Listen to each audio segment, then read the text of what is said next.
Good morning and welcome back to another episode of the Nyc and Griff Show. Today, it's just the Nyc Show because Griff is out of town on some business. No worries, we're going to get this thing cranked out.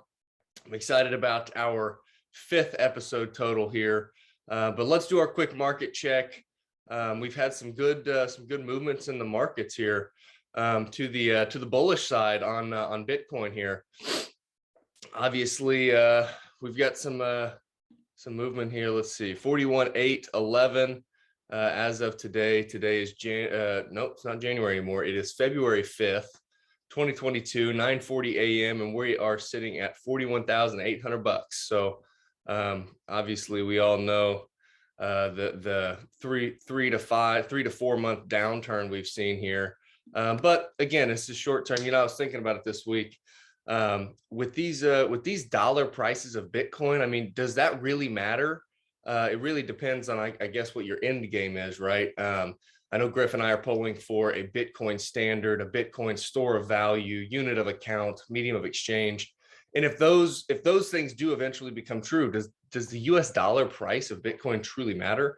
I don't think it does. Who knows what the future could be, and I guess depending on the end game and what actually ends up happening in the end game, I guess that truly depends or dictates whether the USD price matters or not, right? But then let's check out the S&P here. One day they're doing all right, 4,500. They had a little bit of that uptick here for a few days or yesterday. But then not quite the parabolic shot that we're hoping for that keeps continuing with Bitcoin. But again, you can kind of see that the 3-month scale here, S&P compared to Bitcoin, a little different looking, right? So there's our market update here. It's definitely going to be a little bit of a different episode here, not having Griff to kind of bounce ideas and thoughts off of. But what I had posted on Twitter the other day, I want to go through this Bitcoin First article that was, or research paper, whatever it's called, that was written by Fidelity. It's written by the Fidelity Digital Assets team. If you guys haven't had a chance to check out any of Fidelity's information on Bitcoin, it's really interesting stuff. A lot of the things that I read about Bitcoin, a lot of stuff on Twitter, just articles online, podcasts, YouTube videos, and you don't see a whole lot of writing that's the academic or institutional style of writing when it comes to Bitcoin. Now, obviously, you've got plenty of books out there, the Bitcoin standard, the Fiat standard, that all kind of plays together. That's really good writing, 100%. Obviously, but this style of writing is really interesting in the way that they break down what Bitcoin is and how it can play into the future. So I am going to hop right into this puppy, and I just want to go down the list here. You can see I've got my notes on the right side as well as the actual article on the left here. So this is called Bitcoin First: Why Investors Need to Consider Bitcoin Separately from Other Digital Assets. So the first piece that they kind of hit on here, and we can go through these here, but they start off with this executive summary of here's kind of a couple of bullet points of what we believe is true about Bitcoin and the digital asset space, after doing the research that they did to prepare for this. So first one is that Bitcoin is best understood as a monetary good, and one of the primary investment thesis for Bitcoin is as a store of value asset in an increasingly digital world. I mean, yeah, 100%, right? Over here on my notes here, and they mention it a little bit further below, but a monetary good is a good that's valued for its tradability for other goods, not its consumption or use. And this is a big argument that a lot of the gold people will use. There's no intrinsic value of Bitcoin. They argue that gold has intrinsic value because it can be used in electronics, it can be used for jewelry, as well as maybe a few others, right? And that's the intrinsic value of gold. I mean, I guess we could go down that path of logic, but I feel like it's flawed in the sense, right? Because you think about Bitcoin, and they get into it as well here. They talk about Bitcoin the asset versus Bitcoin the network, and those are two completely separate things. But but it's important to note that the intrinsic value of Bitcoin is, well, do you accept Bitcoin or not? You know, it's the same with gold or US dollars or anything else, right? If you've got something that you want to buy, or if there's something that you want to buy and you've got something that you want to pay for it, but nobody wants that thing that you've got to pay for it, well, then what's the real value of it? It's zero, right? Whether it's got intrinsic value or not. If nobody wants it, there's not really much value for it. So let's keep moving here. Bitcoin is fundamentally different from any other digital asset. No other digital asset is likely to improve upon Bitcoin as a monetary good because Bitcoin is the most, relative to other digital assets, secure, decentralized, sound digital money, and improvement will necessarily face trade-offs. This is a huge piece here whenever they talk about the security and the decentralization pieces. You know, again, we're going to keep moving, and we'll get into more detail in this here in a second. So the next piece here, this one was something that I haven't done a whole lot of research on, but there is not necessarily mutual exclusivity between the success of the Bitcoin network and all other digital asset networks. Rather, the rest of the digital asset ecosystem can fulfill different needs or solve other problems that Bitcoin simply does not. This is an interesting one. You know, I think Bitcoin is very build-onable in that, you know, all these different platforms and use cases and functionalities can be built upon Bitcoin. I think, I'm not 100% sure, but I think based on things that I've read, people that I've heard from, I'm pretty sure you can do that on Bitcoin. I think right now, though, and you'll see a little bit later on when they get into, you know, some of these other networks like Ethereum, that offer smart contracts and dApps and all these other different things you can now do on Bitcoin. They decided to cut the decentralization in favor of the scalability, which is an interesting idea, right? If you think about the security and the decentralization pieces of Bitcoin, I mean, those are two of the foundational pieces. If one of those is not true, then there's a huge gap in the thesis for the end game of Bitcoin. Okay, this next piece here, other non-Bitcoin projects should be evaluated from a different perspective than Bitcoin, 100%, right? We can't compare apples to oranges with the same criteria. It's two different things.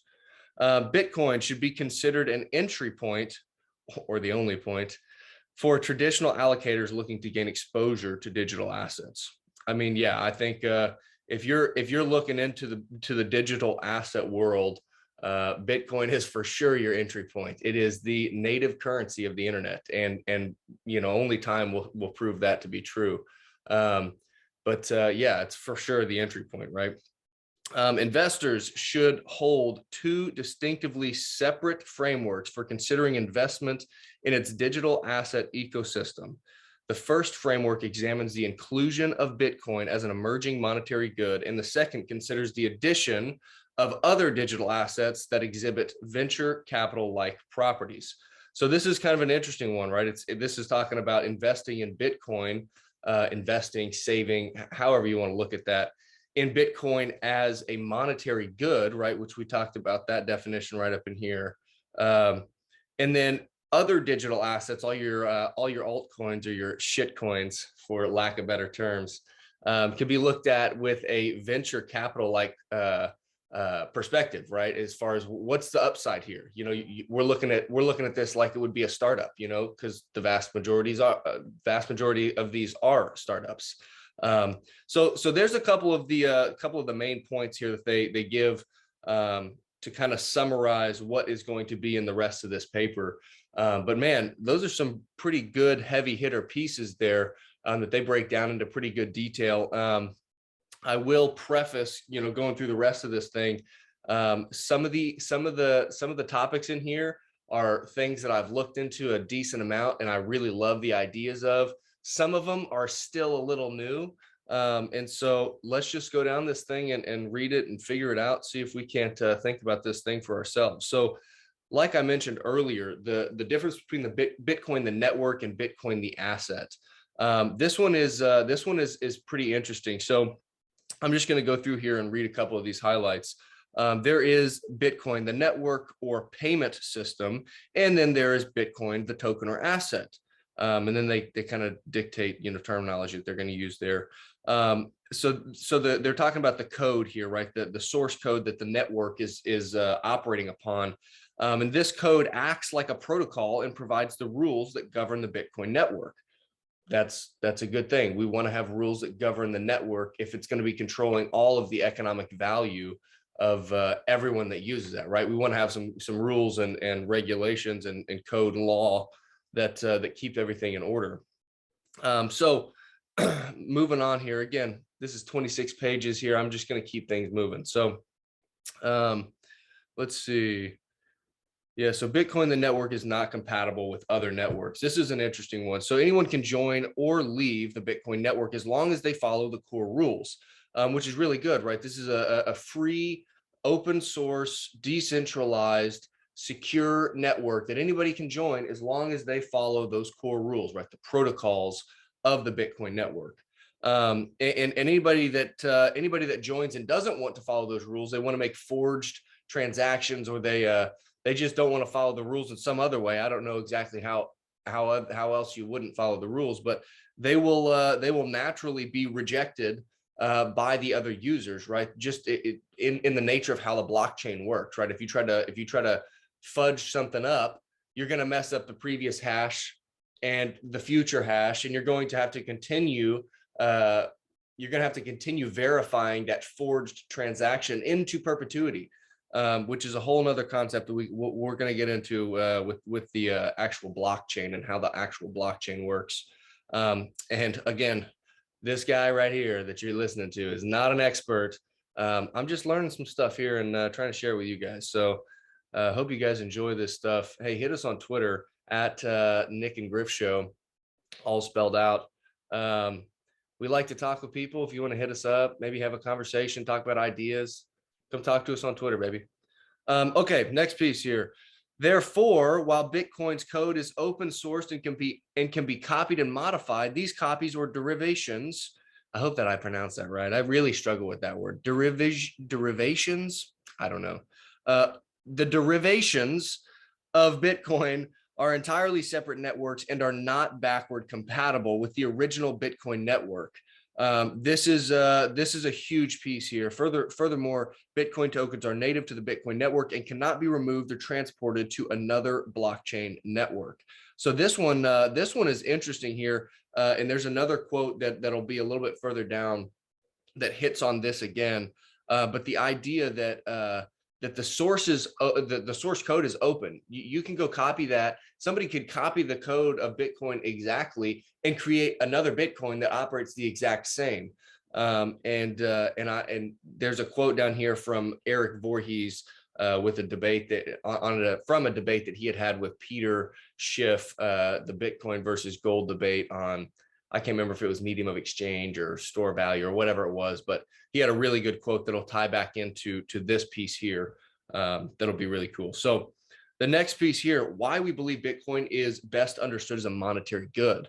So this is a couple of really cool pieces here, and this chart that I've got on my notes and from the article is really cool. So again, here's the definition that I got from this exact paper. So monetary good is a good that is valued for its tradability for other goods, not its consumption or use. Throughout history, various goods have been used as money, such as shells, beads, stones, fur, and wampum, which leads to the question, why do some things become treated as a monetary good while others do not? This is a really cool piece here. So if we just go down this little chart here, so we can see we're comparing. Let's see here. Let me use my laser here. So we can see we're comparing gold to Bitcoin to fiat currency. So and we're comparing it in all these different categories. So this is really interesting. So the durability piece, right? While all physically durable fiat currencies over history has not maintained purchasing power durability. While all are physically durable, fiat currency over history has not maintained purchasing power durability, right? We talked about the inflation piece there. So gold and Bitcoin both were good there. Divisibility. This is a big one when it comes to medium of exchange, right? In regular everyday transactions. Physical gold is only divisible to small pieces. Bitcoin is divisible to 8 decimal places, which is really interesting. We know fiat currency, it also operates on a divisible level where you can make those smaller transactions and the larger transactions. So gold doesn't fare so well. Bitcoin and fiat do. Fungibility. This one is still such a tough concept to wrap your head around.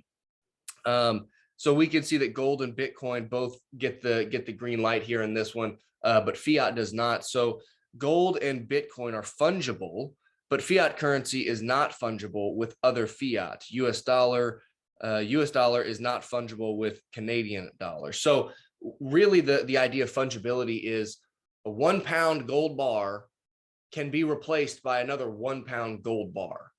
That they're fungible. Okay, 1 Bitcoin will always be the same as another 1 Bitcoin, right? 1 Bitcoin equals 1 Bitcoin. Those two are fungible. The fiat currency is saying that it doesn't meet the fungibility piece because $1 does not equal €1, right? They're not fungible. They can't just replace each other. I don't know if that makes sense or not. Go look up the definition. You'll figure it out. Portability. So, hey, how much gold can I keep in my pockets for my regular everyday transactions? This one gets gold gets the thumbs down on this one, but gold has a high value to weight ratio, but compared to others is still heavy and cumbersome to transport. That's the absolute truth. I mean, if you're going to go buy a car down at the local dealership, I mean, you're going to bring like that amount of money in gold in your pockets. I mean, that'd be tough. You could do it. You probably could do it for sure. You bring a little bag or something, but I mean, why not just, my screen's probably small, but why not bring this little guy? Why not bring our phones, right? Okay, next piece here, verifiability. Both gold and fiat currencies have been counterfeited. Gold can be verified, but only through a cumbersome assay, whatever that word is. It's going to it takes a little bit of a process to verify gold. That's all it's saying. But we know that Bitcoin is literally built on top of the blockchain, where this piece is not even in question, which is incredible, which is really cool. The scarce piece of this deal, gold and Bitcoin get the thumbs up, fiat gets the thumbs down. Gold is scarce, Bitcoin is scarce and finite, which was a really cool piece that you got to think about here. Scarce and finite, as opposed to gold just being scarce. The only constraint on fiat currency is the willingness of governments or central banks to print more money, right? If we've got $1 trillion out there in circulation, they decide that they're going to print 100 trillion more.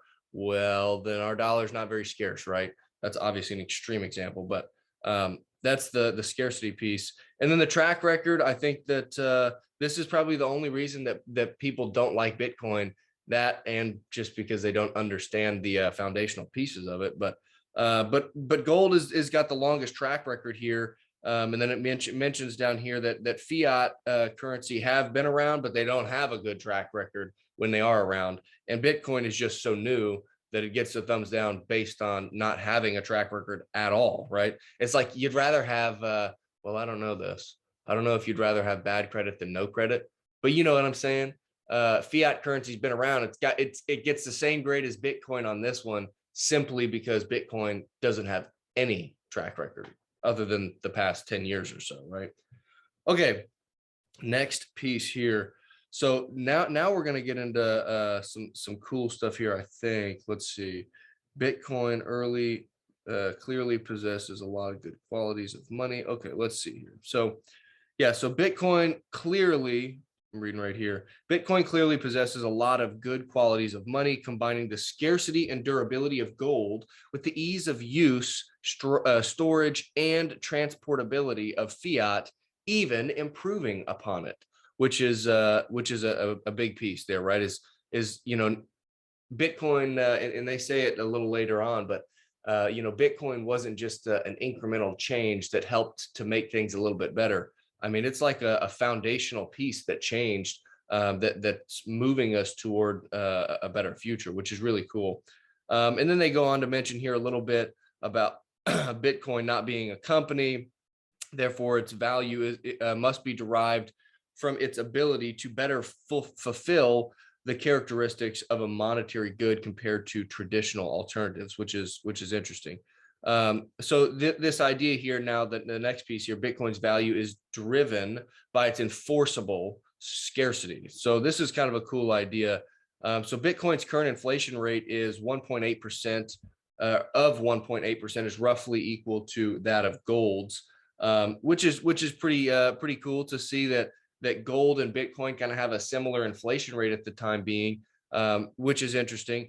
But unlike gold, it is also provably finite. So we know that because of the halving cycles of Bitcoin, the flow, right? If you remember back to some of our previous conversations, the stock to flow, the flow, which is the influx of new Bitcoin, it decreases by half every about 4 years. It's 210,000 blocks added to the chain, but that flow gets smaller and smaller and smaller and smaller, creating an ever fixed or increasingly fixed supply of Bitcoin, which is really cool. So Bitcoin's monetary policy can be viewed as the most credible. So they're talking about, the inflation of gold right now being 1.8%.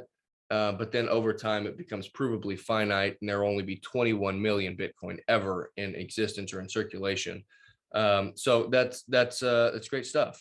But then they pose a great question here. But how is Bitcoin scarcity, its 21 million supply cap, enforced? Two key characteristics. So now we're going to start talking about the decentralization and security pieces. So the first part they're going to hit on here is the decentralization. So yes, but only through consensus of the network participants and node operators. It can be changed, right? They're talking about the code can be changed as far as the monetary policy of sorts, if you want to call it that, of Bitcoin. The protocol can be changed, but only through consensus. It's actually a 90% consensus, which is really cool.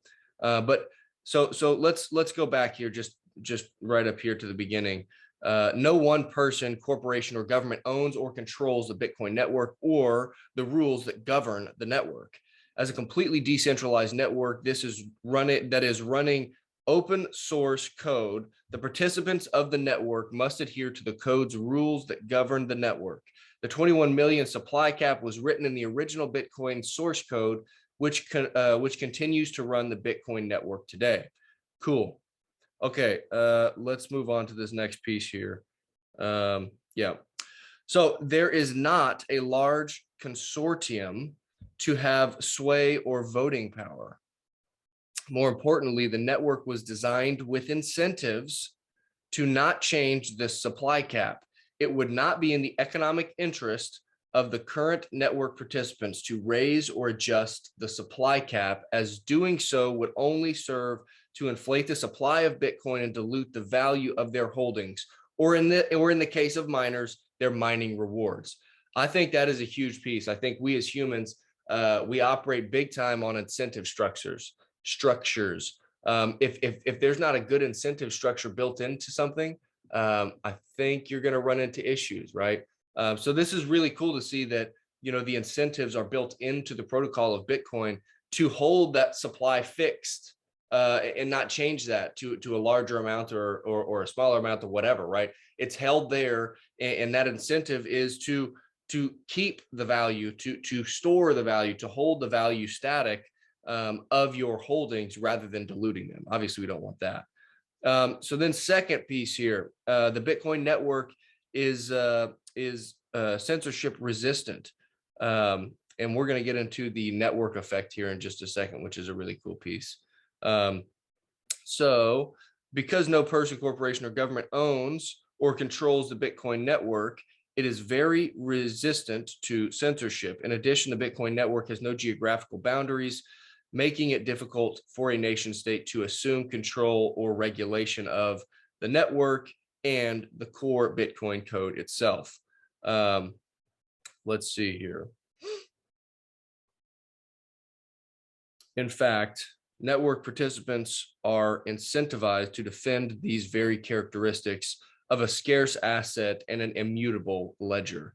Again, just still really on the decentralization piece, the security of it. I mean, it all goes together, right? But man, these pieces are so important, and it's crazy that this was created by a small group of cryptographers. They got together. Obviously, Satoshi Nakamoto put together the skeleton of the deal, but I mean, it's such an innovation. And they talk about it here a little bit, but you can only invent the wheel one time. Digital scarcity was created with Bitcoin, and I don't know that can ever be created again in a meaningful way that disrupts Bitcoin. And they get into that here in a little bit. So let's just keep reading some of these highlights here. We won't be so bold as to predict there will only ever be one money, but we do believe that one monetary good will come to dominate the digital asset ecosystem due to the very powerful effects of networks. Oh, this is such a good piece here. You guys are going to love this network effects piece. So monetary network effects are extremely powerful. Many investors are familiar with the power of network effects, where the value of a given network increases exponentially as the number of its users grows. I'm going to skip a couple of pieces there. If investors are looking for a digital asset as a monetary good, one with the ability to act as a store of value, then they will naturally choose the one with the largest, most secure, most decentralized, and most liquid network. I mean, that's 100% the truth, right? If you're looking for somewhere to store your economic value, to store your time, to store your labor, you're going to find somewhere to store it that's the largest, that's most widely accepted, right?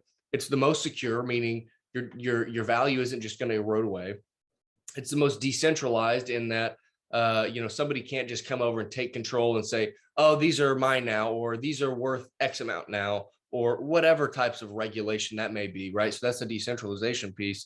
And the most liquid, I think the liquid term is a little misleading here. That could either mean it's the largest by market cap, but they've already mentioned that, or it could mean, hey, I can put my money in and take it out as quick as I can, right? That being liquid.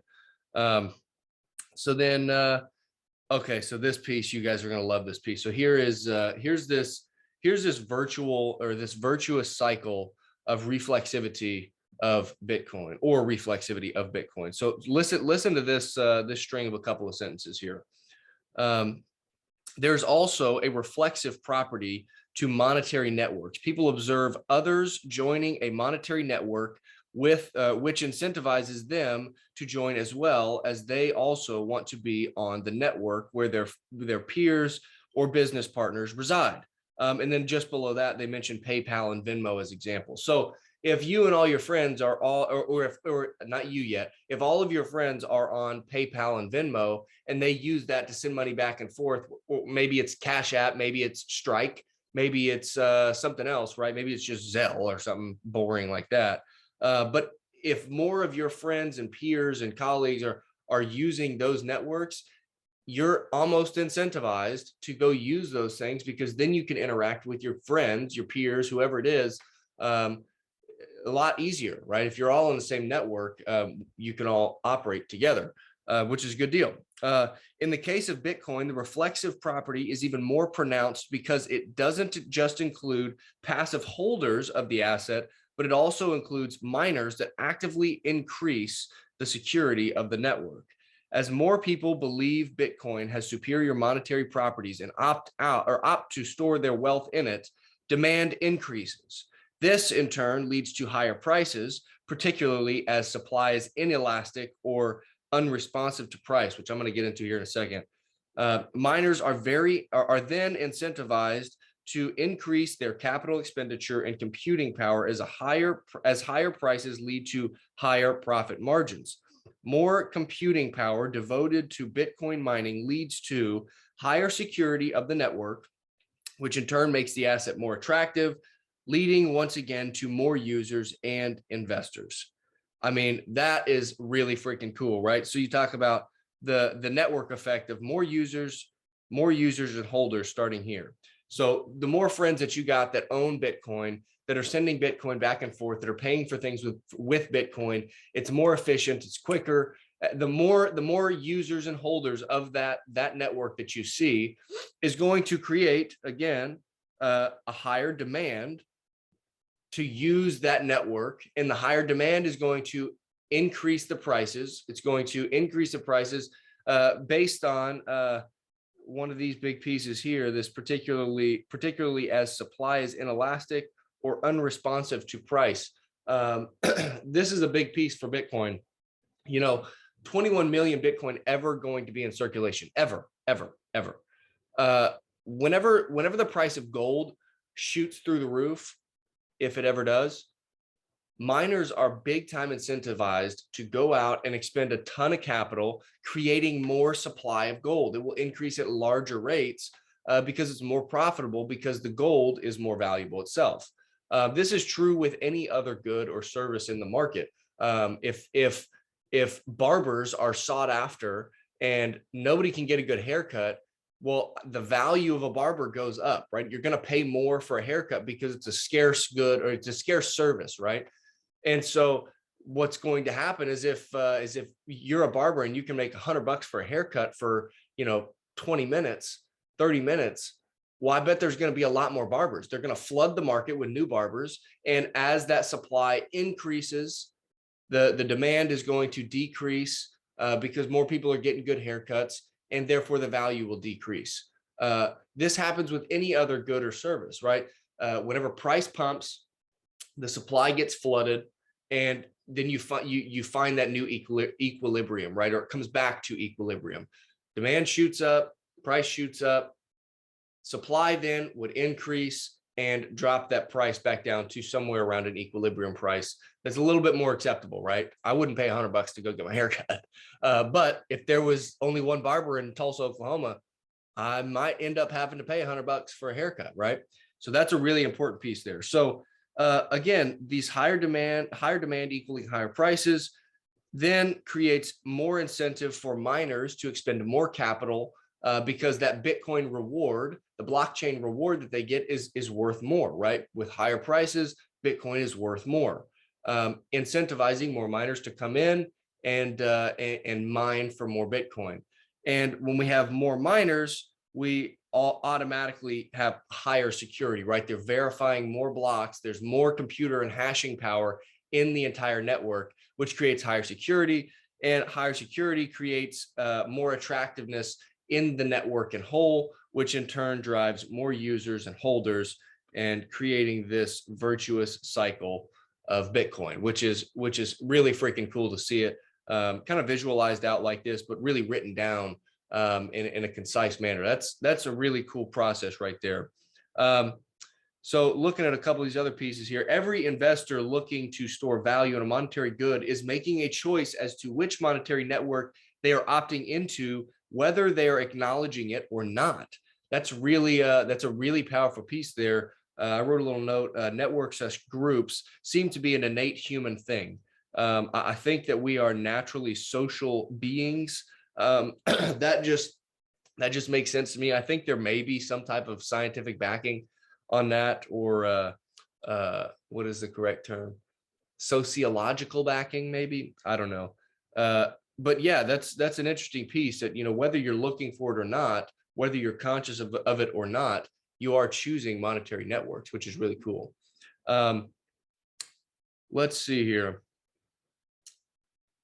There is a ton of great stuff in here. Let me go back to this quote that I had mentioned a second ago from Eric Voorhees from that debate with Peter Schiff. So right here, this sentence starting here, a competitor that tries to merely copy Bitcoin's entire code will also fail, as there will be no reason to switch from the largest monetary network to one that is completely identical, but a fraction of the size.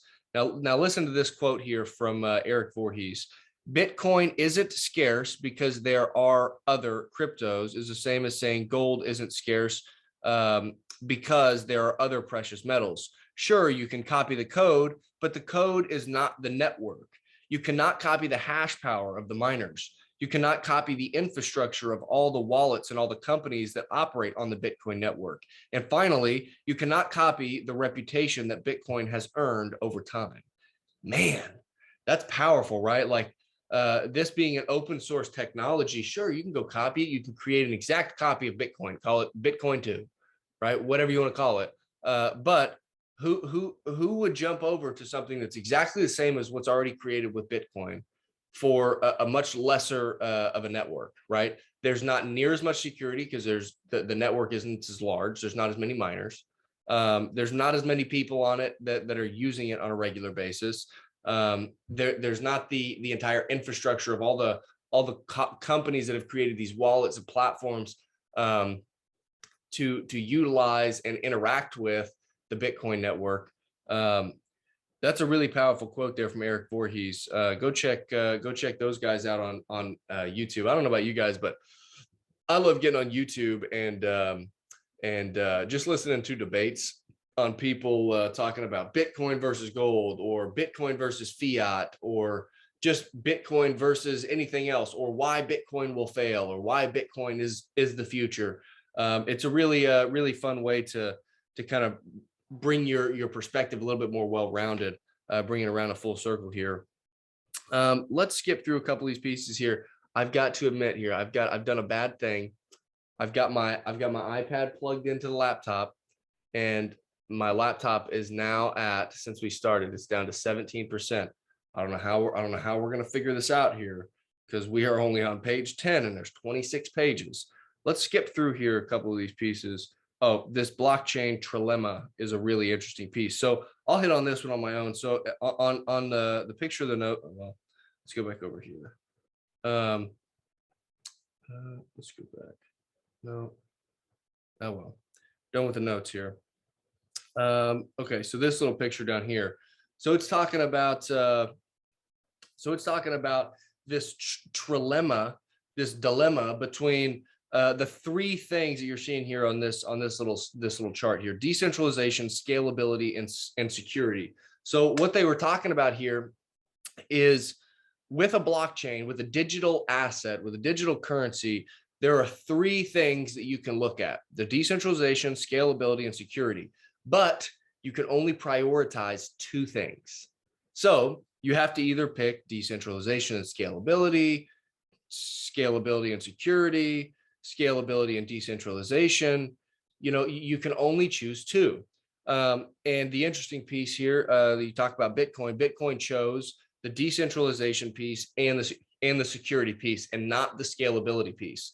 I think probably the biggest issues right now that people are having issues getting over with Bitcoin are the scalability issues, right? The blockchain network, or the blockchain, can only, or each block of the network is only containing right now like 1,000 to 3,000 transactions, and that's mined and verified every 10 minutes. For example, or for comparison, Visa and MasterCard do like 24,000 transactions a second, or something like that, something stupid. I mean, there's like not even a comparison. You can't even compare the Bitcoin, the block verification to something like Visa or MasterCard. Now, there's a whole nother conversation to be had about whether you compare Bitcoin to the Bitcoin, let me see here, the Bitcoin final settlement to Visa. Can you actually compare those two? Are those two comparable, or is it comparing apples to oranges? That comes down to the final settlement conversation that people have. That is a very important one. In the current system that we operate in today, whenever you swipe your debit card, whether it's a Visa or MasterCard, whatever that is, or credit card, that is not what is called final settlement. So you swipe your card at the grocery store to buy your groceries. That's a transaction being settled on a ledger statement between your bank or the credit card company and the grocery store and their ledger statement, right? So it's saying, hey, it's basically people just passing messages around. Hey, this guy sends you $50, and they're like, okay, I'll take $50. Cool. They put it on their ledger statement, and then they settle and they say, okay, now my ledger statement over here is less $50, and this ledger statement over here is now plus $50. Okay, cool. And then those two have to take their ledger statements and settle with a larger company above. And I don't know how many layers there are until you get to final settlement at the central bank level. But the final settlement of a transaction in our current system is at the central bank level. And that takes a while to get there, believe it or not. Whereas with Bitcoin, the verification on the blockchain, that is final settlement. And that happens in 10 minutes versus, you know, if you're to send somebody, if I were to send Griff some money all the way over in Sacramento, California from Tulsa, Oklahoma, via the original, like the legacy financial system, it's going to take 2 or 3, 4 days for that final settlement to actually happen. Whereas I can use either the Lightning Network, I could use the Lightning Network and send him those dollars instantaneously, and then he can do with it what he wants. Or I can send him something directly on the Bitcoin network, and it's a final settlement within 10 minutes, which is a really interesting piece. You know, I think we'll probably go ahead and cut it short here. I have some battery issues. I've got the laptop plugged in. We'll be all right. We're going to be all right to finish. But man, this paper, this Bitcoin first paper from Fidelity Digital Assets is really cool. We made it about halfway through there. There's definitely some good stuff toward the end. And it does take a little bit of time to break down some of that stuff and really read it to make sense of some of it. So we'll hit that in another episode, but hey, I hope you guys are having a good week so far. It is obviously Saturday. I hope you guys are having a good day. Yeah, we should be back next week on a regular schedule. Griff will be back in town. I think we'll probably pick back up on the Bitcoin What Is It series. We'll either be picking up with unit of accounts or digital property. And I know we've talked more about the digital property piece. So we'll see. I think the unit of account piece would be really interesting, right? As far as how do we denominate things in Bitcoin? That's a big piece. You know, we can't ever be a medium of exchange if we don't have the unit of account piece figured out.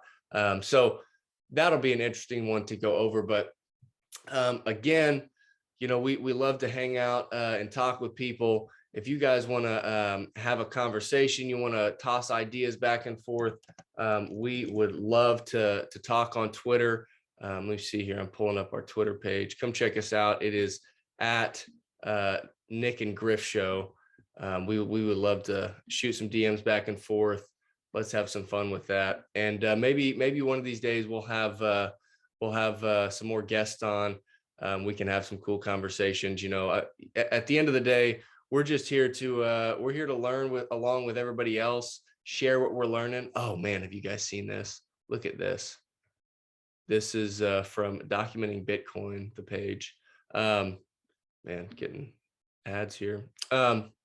So the Bitcoin network just passed, and this was a little while back, just passed Visa's settlement volume for 2021 at $13.1 trillion, which is really cool, right? So we can see the Bitcoin network is settling more than the Visa network.